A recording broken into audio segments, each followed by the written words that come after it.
Jati diri Indonesia.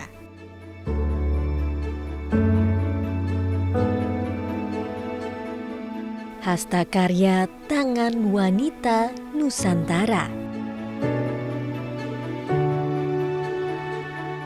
Tersirat makna dari tiap helai yang tercipta.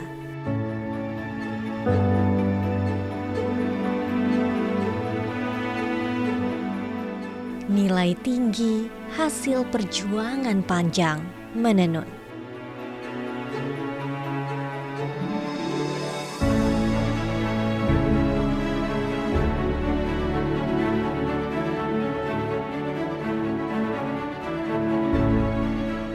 Rangkum cerita mama-mama dalam kisah tenun dari Nusa Tenggara ke Sulawesi.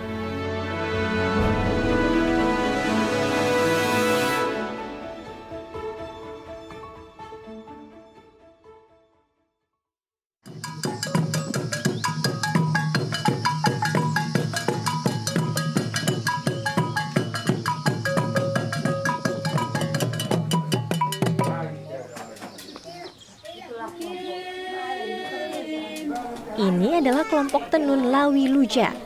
Mama-mama tersebar melakukan tugasnya masing-masing sesuai proses penenunan.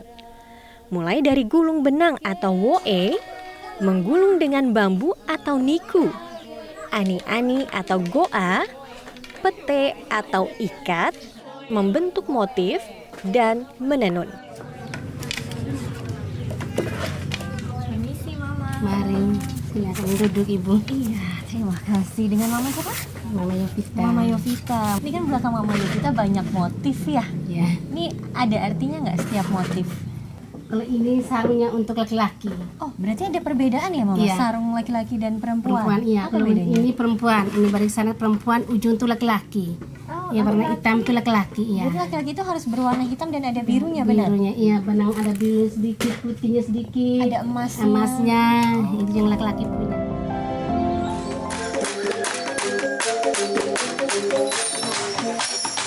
Budaya masyarakat Sika Maumere mengandung nilai filosofi yang sangat tinggi, seperti proses pembuatan kain tenun.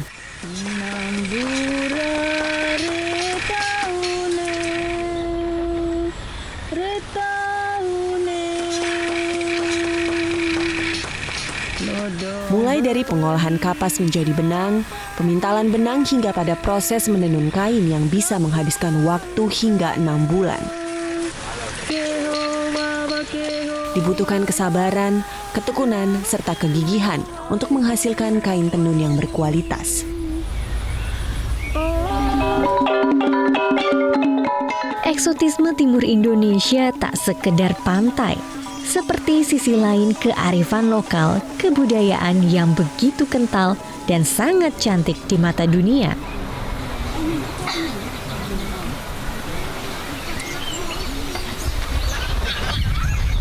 Inilah tenun khas Rote, hasil rangkaian tangan mama-mama yang dapat menghangatkan tubuh.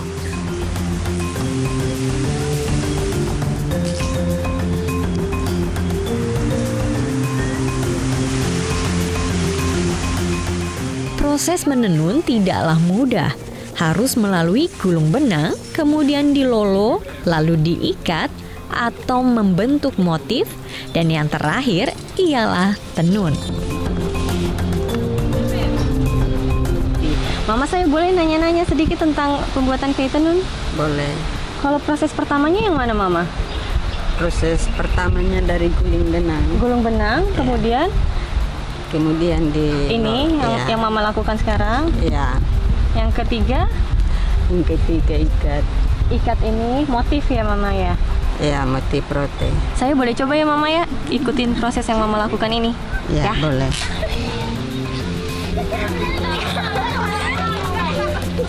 Ini namanya apa, Mama? Sekarang Namanya lolo. Lolo. Ini aku kemana nih? Kasih ke Dari Mama atas. Mori. Ya. Ambil dari Mama Mori, kasih ke Mama Vince. Ya. Lolo itu apa, Mama, jadinya nanti? Lolo itu untuk mengetahui lebar dan panjangnya Dari satu Dari selimut. kain Iya, itu. dari kain gitu. Ini kalau misalnya untuk jadi satu kain kayak gini butuh waktu berapa lama Mama? Butuh waktu 1 bulan. 1 bulan. Iya, Untuk kain misalnya sebesar ini, harganya berapa Mama? 750. 750 untuk yang besar. Iya. Kalau yang kecil Yang kecil, yang sedang 500.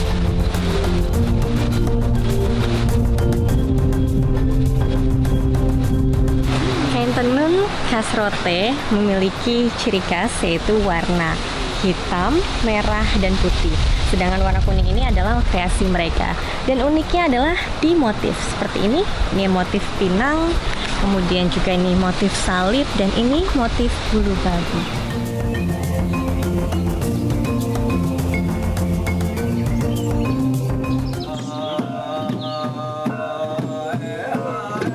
Cahaya mentari mulai mewarnai Wairebo. Hembusan angin sejuk membangunkan raga untuk beraktivitas.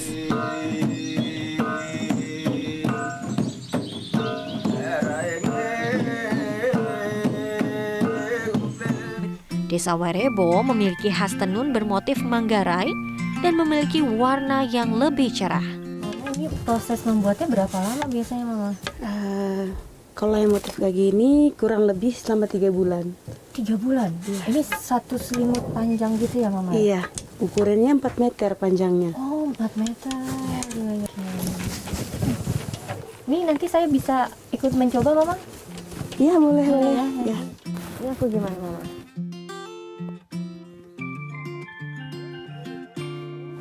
Ini udah benar? Itu ya. Wah, ternyata sulit juga ya. Menenun ini sulit ya, Bu ya. Badannya juga harus lurus, apalagi tadi kita masukin benangnya ya. Ada sempat beberapa kali nyangkut. Iya. Jadi sebenarnya kain tenun ini sangat cantik dari segi warnanya. Tuh ada pink, kuning, orange, dan masih banyak. Jadi yuk beli produk lokal. Karena memang ini hasil karya dari mama-mama di Wairebo. Dengan membeli kreatif lokal, kalian itu membantu perekonomian warga sini dan tentunya bangga dengan produk Indonesia. Kain tenun hasil buatan mama-mama Wairebo ini dijual di rumah baru Niang wisatawan. Harganya beragam, mulai dari Rp300.000 hingga Rp800.000, tergantung jenis, model, dan ukurannya.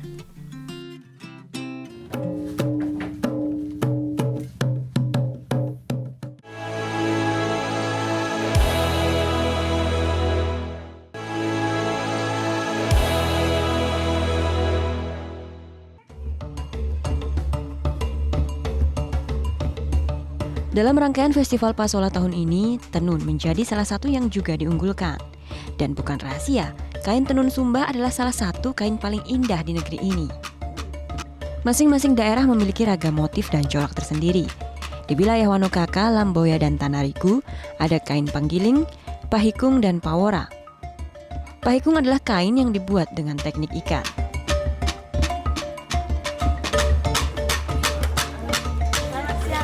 Selamat datang. Selamat datang. Lagi menenun ini ibu-ibu semua? Itu dari benang. Oh, oke. Coba mana Guling. ini dari awal dari sini, Ma? Iya dari sini awalnya. Sini. Ini guling benang. Baru sudah habis guling benang. Baru pemaning lagi. Apa namanya ini? Apa ini, Ma? Proses ini namanya? Ini prosesnya kain ini. Oh, kain. Jadi dari benang terus jadi kain seperti ini. Ini yang dipemaning sudah ini. Oh. Mau buat ini. Ini sudah diwarna ya? Ya sudah diwarna ini. Ini mau buat bunga ini. Ini benangnya berarti benang dari apa nih? Katun. Tidak dari close ini. Oh. Dari close. Kalau ini yang ini. Ini yang katon punya. Katun. Yang katon. Lalu setelah itu ini semua gimana apa nih, Ma? Ini Bedanya? close semua ini. Close semua. Boleh. Kalau gitu saya boleh diajarin cara nenun, Mama? Bisa. Bisa, coba. Kain tenun tradisional dibuat menggunakan metode dan peralatan yang nyaris tak berubah sejak ratusan tahun. Dibutuhkan waktu mulai dari 1 minggu hingga berbulan-bulan untuk menenun sebuah kain tergantung dari ukurannya. Dan tentu penasaran, saya pun mencoba menenun selembar kain. Ini menenun tapi rasanya seperti olahraga. Oh iya. Memang dibutuhkan kekuatan dan ketelitian ekstra untuk menghasilkan karya kain Sumba yang indah. Tak sembarang orang dapat melakukannya, dan saya pun gagal.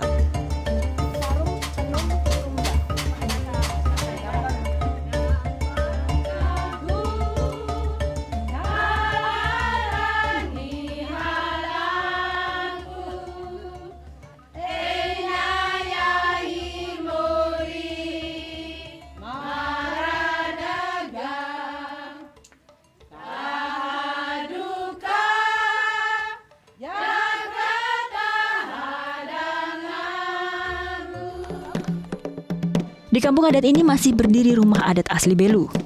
Rumah kayu dengan atap alang-alang yang telah berusia ratusan tahun. Suku Mata Besi adalah suku yang memegang peranan penting dalam kerajaan Lidak, sepertiga wilayah Kabupaten Belu. Dan warga Mata Besi masih menganut kepercayaan kepada leluhur dan pertanda alam. Bapak, ini kan salah satu kampung adat yang masih dilestarikan rumah adat aslinya ya Pak ya? Ya. Kalau ini Pak, kan Bapak pakai kain. Ya. Ini perempuan di sini katanya harus wajib bisa tenun Pak. Ya. Kenapa harus wajib tenun? Tenun kain itu harus dipakai dan untuk adat. Karena kita kawin mengawin, laki-laki perempuan itu kematian di laki-laki, kita punya suami, punya suku, itu anak mantu kita ini kita harus bawa kain. Memegang teguh kepercayaan juga wajib dilakukan oleh para wanita di Mata Besi. Salah satunya dengan mewariskan keterampilan menenun secara turun-temurun pada setiap anak perempuan. Karena di Belu, kain tenun dipakai dari sejak bayi lahir hingga wajib digunakan sebagai penutup jenazah saat dikebumikan. Kain tenun juga wajib digunakan saat acara-acara adat berlangsung. Walau dengan perkembangan zaman dan modernisasi, kepercayaan warga adat Mata Besi terhadap leluhur dan alam masih terus dipelihara dan menyimpan sebuah pesan penting bahwa manusia hadir di dunia atas jasa para pendahulunya. Maka penghormatan kepada leluhur adalah sebuah kewajiban yang terus melekat sepanjang masa. Di kampung adat ini pun saya menemui proses menenun tradisional yang masih dilakukan oleh mama-mama di waktu luangnya. Ini berapa lama butuh untuk sampai jadi dibuat Mama?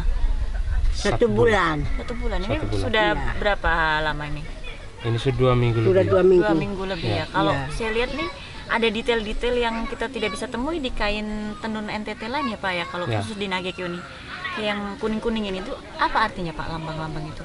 Ini kan ada bentuk motifnya berupa anting. Hmm. Nah, itu yang sering dipakai oleh perempuan. Nah, itu diduplikasi ke sini. Nah, jadi kalau kita tidak melihat wujud nyatanya lewat ini motif kain diisi itu. Dan itu khas hanya di Khasnya di Nagekyo. Nagekyo.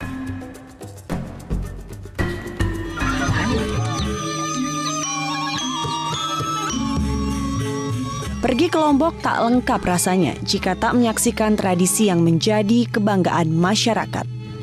Menenun kain. Uniknya, kaum perempuan di Dusun Sade wajib bisa menenun kain sebagai persyaratan mereka boleh menikah. Nak Nesa, Nesa.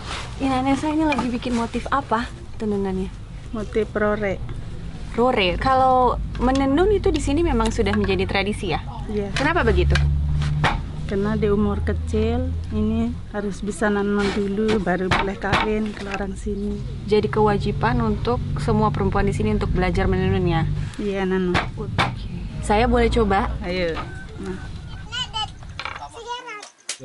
Kita mulainya dari mana dulu nih?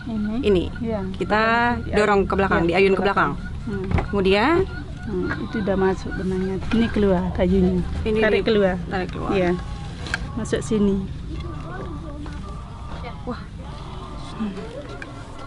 Nih, Tarik ke bawah. gini ya. Ini ya sampai ada bunyinya begini. Gitu. Ternyata susah menenun itu karena harus bisa mensinkronisasi setiap gerakan. Jadi ini adalah sebuah karya seni yang memang cukup mahal.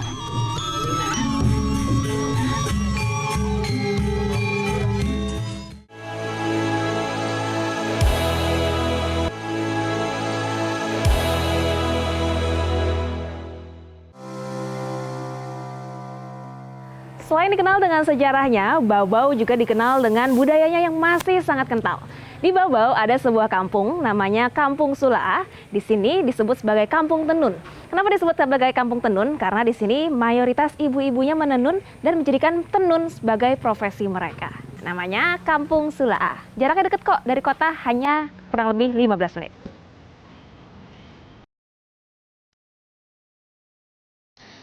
Kampung Tenun ini semakin menarik karena rumah-rumah panggung di sini berwarna-warni. Sangat cocok untuk berfoto-foto.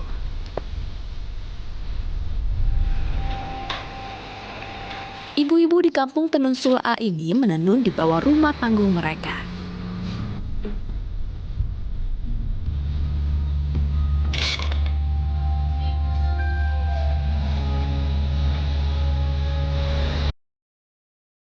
Nah, ini Ibu Musida, salah satu penenun di Kampung Sulaa. Halo Ibu. Halo. Ibu, bedanya kalau tenun di sini dengan di daerah lain apa bedanya, Bu?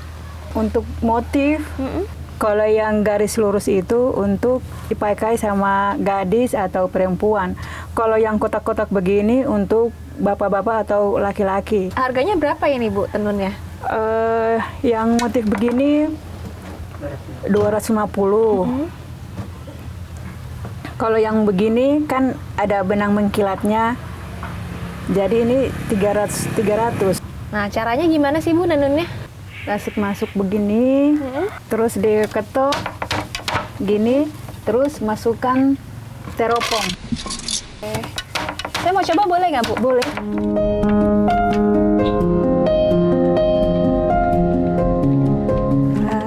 Ini kenapa harus diikat gini?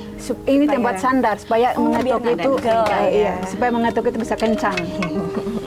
Ini pengeteknya dimasukkan ke dalam, terus masuk, iya, ditarik ke depan, ditarik ke depan. Oh, gini, iya. Nah, terus ini biar rapat ya benangnya. Iya. Terus ambil teropongnya. Ambil teropong, ini teropong namanya. Iya. Terus masukkan ke sini, masukkan lewat sini. Iya. Ayo dorong. Iya, mantap. Ini diketuk ya, Bu ya. Iya. Wih, ternyata menyenangkan sekali menenun di sini karena alatnya kita bisa lesehan ya sambil ada sandarannya di belakang. Kalau ke Baubau jangan lupa main ke Kampung Tenun Sulaa sambil beli sarung tenun.